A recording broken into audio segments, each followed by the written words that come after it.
Hello everyone, আজকে আমি আমার চ্যানেলে আপনাদের জন্য নতুন আরেকটি রেসিপি নিয়ে চলে এসেছি, চিকেন বিরিয়ানি। যেমন ঝরঝরা হয়েছে আর খেতেও কিন্তু একদম রেস্টুরেন্টের মতো স্বাদ আসবে। চিকেন বিরিয়ানি বানানোর জন্য আমি প্রথমে এখানে 1 কেজি বাসমতি চাল নিয়ে নিয়েছি।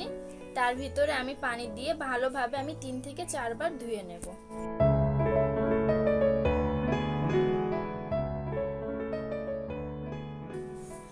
চালটা পরিষ্কারভাবে ধুয়ে নেওয়ার পরে আমি এর ভিতরে পানি দিয়ে প্রায় 1 ঘন্টা মতো রেখে দেব। এখানে আমি বিরিয়ানি মাংসে যে মশলাটা হয় ওটার জন্য আমি নিয়ে নিয়েছি 4-5টা শুকনো লঙ্কা, 1 চা চামচ কালো গোলমরিচ আর 3-4টা গোটা ছোট এলাচ, 2টা বড় এলাচ, জিরা নিয়ে নিয়েছি 2 চা চামচ মতো। এখানে আমি ধনিয়াটা ইউজ করিনি, আপনারা ধনিয়াটা ইউজ করতে পারেন, আর জয়ত্রী দিয়ে দিয়েছি। পরে আমি ওটাকে ব্লেন্ড করে নেব। এবার আমি এখানে ব্রেস্তা করার জন্য পেঁয়াজ দিয়ে দিয়েছি। তেলটা হালকা গরম হয়ে গেলে পরে পেঁয়াজটা দিয়ে আমি ভালোভাবে নাড়া দিয়ে নেব।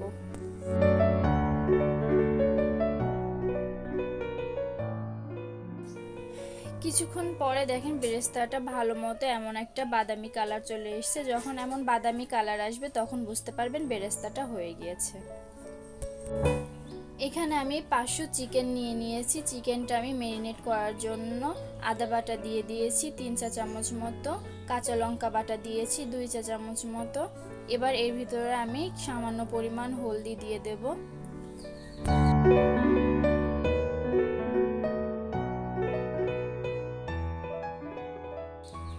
হলুদ দেওয়ার পরে এর ভিতরে আমি কাশ্মীরি লঙ্কা গুঁড়ো দিয়ে দেব।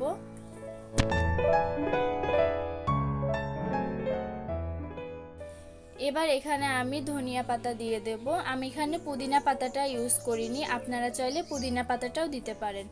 এবার আমি যে বেরেস্তা করে রেখেছিলাম ওর ভিতরে থেকে কিছুটা বেরেস্তা আমি এখানে দিয়ে দেব। বেরেস্তাটা করার পরে যে তেলটা ছিল আমি সেই তেলের কিছুটা পরিমাণ আমি এর ভিতরে দিয়ে দেব। দিয়ে দেওয়ার পরে আমি ভালোভাবে এটাকে হাত দিয়ে মাখিয়ে নেব।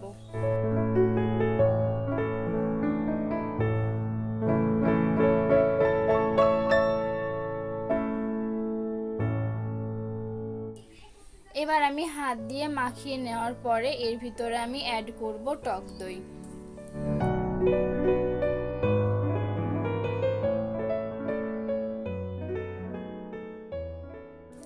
টক দইটা দেওয়ার পরে এখানে আমি স্বাদ মতো লবণ দিয়ে দেব।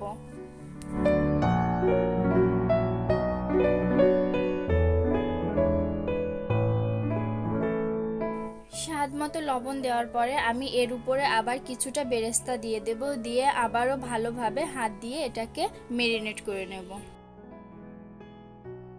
ভালোভাবে মিশিয়ে নেওয়ার পরে আমি মাংসের জন্য যেই মশলাটা করে রেখেছিলাম পুরো মশলাটাই এখানে দিয়ে দেব, দিয়ে আবারও ভালোভাবে এটাকে আমি মিক্স করে নেব।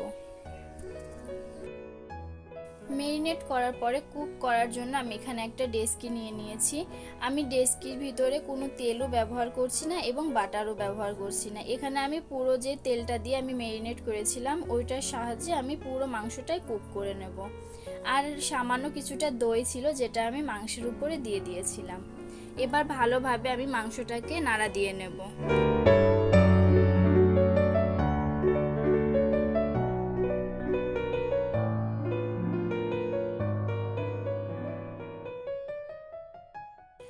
ভালোভাবে নাড়া দিয়ে নেওয়ার পরে এখানে আমি প্রায় 5 থেকে 6 মিনিট মতো ঢাকা দিয়ে রেখে দেব।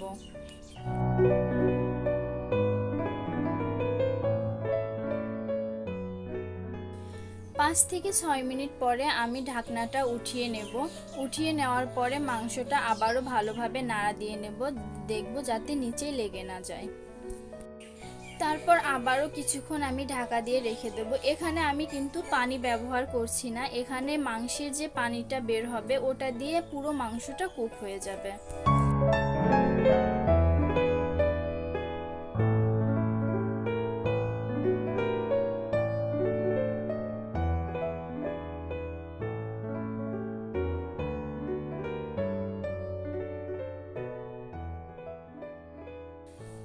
আবারও কিছুক্ষণ ভালোভাবে নেড়ে নেওয়ার পরে আমি 2 থেকে 3 মিনিট মতো ঢাকা দিয়ে রেখে দেব। 2 থেকে 3 মিনিট পরে আমি ঢাকনাটা উঠিয়ে মাংসটা আবার ভালোভাবে নাড়া দিয়ে নেব। দেখুন মাংসটা প্রায় হয়ে এসছে। এবার আমি মাংসটা উঠিয়ে রাখবো। দেখতেই পাচ্ছেন মাংসটা পুরো কুক হয়ে গিয়েছে। এবার চালটা বয়েল করার জন্য এখানে আমি লবঙ্গ নিয়ে নিয়েছি 3-4টা মতো, এলাচ নিয়ে নিয়েছি 3-4টা মতো এবং গোটা কাঁচা লঙ্কা দিয়ে দিয়েছি এর ভিতরে। এবার কিছুটা পরিমাণ ধনিয়া পাতা দিয়ে দেব, সাথে এখানে আমি কিছুটা পরিমাণ তেল দিয়ে দেব।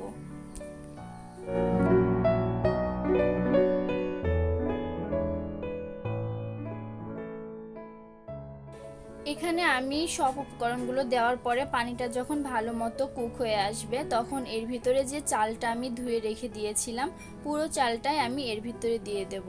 আর আমি আপনাদেরকে বলছি আমি এখানে পরিমাণ মতো লবণ দিয়ে দিয়েছিলাম, যেটা আমার স্কিপ হয়ে গিয়েছে, যার জন্য আমি ওটা আপনাদেরকে দেখাইতে পারিনি। আপনারা কিন্তু অবশ্যই এখানে লবণ দিয়ে দেবেন।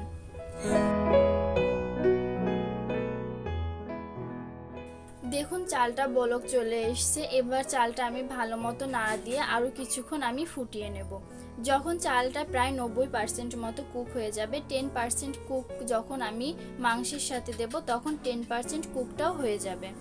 দেখতেই পারছেন চালটা একদম হয়ে এসছে। তো আমি এখন চালটাকে নামিয়ে নেব। এবার রাইসটা আমি যে মাংসটা কুক করে রেখেছিলাম মাংসটা আবার চুলার উপরে দিয়ে পুরো রাইসটা আমি মাংসের উপরে ছড়িয়ে দেব।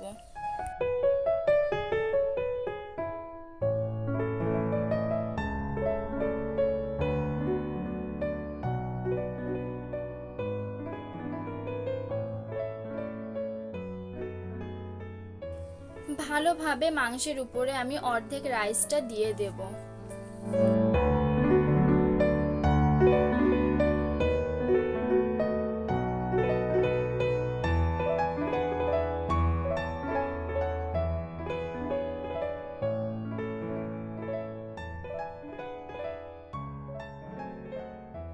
যখন অর্ধেক রাইসটা ভালো মতো দেওয়া হয়ে যাবে তখন এর উপরে আমি কিছুটা পরিমাণ ঘি দিয়ে দিচ্ছি।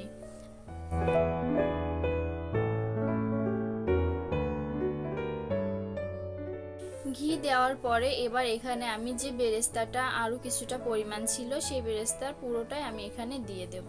ভালোভাবে চারপাশ ছড়িয়ে দেব। এবার আমি এখানে কিছুটা পরিমাণ ফুড কালার দেব। এটাকে আপনারা চাইলেও দিতে পারেন এবং স্কিপও করতে পারেন।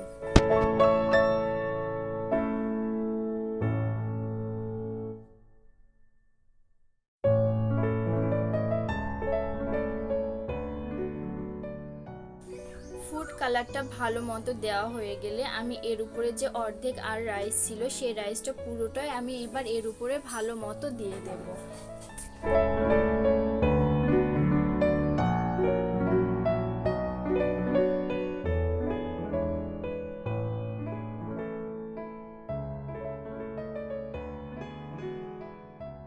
রাইসটা পুরোটা দেওয়া হয়ে গেলে এবার আমি এখানে 5 মিনিট মতো ঢাকা দিয়ে রেখে দেব। 5 মিনিট পরে আমি ঢাকাটা উঠিয়ে এর উপরে আবার কিছুটা পরিমাণ ফুড কালার দিয়ে দেব যাতে কালারটা সুন্দর আসে। পুরো 5 মিনিট পরে আমি এটাকে উঠিয়ে নেব। উঠিয়ে নেওয়ার পরে আপনাদেরকে দেখাচ্ছি বিরিয়ানিটা কতটা সুন্দর ঝরঝরা এবং কতটা সুন্দর কালার এসছে। আর এটা কিন্তু খেতে একদমই রেস্টুরেন্টের স্বাদ আসবে। একবার বাসায় অবশ্যই করবেন এবং অবশ্যই কমেন্টে জানাবেন আপনাদের কাছে রেসিপিটি কেমন লেগেছে। লাইক, শেয়ার, কমেন্ট এবং সাবস্ক্রাইব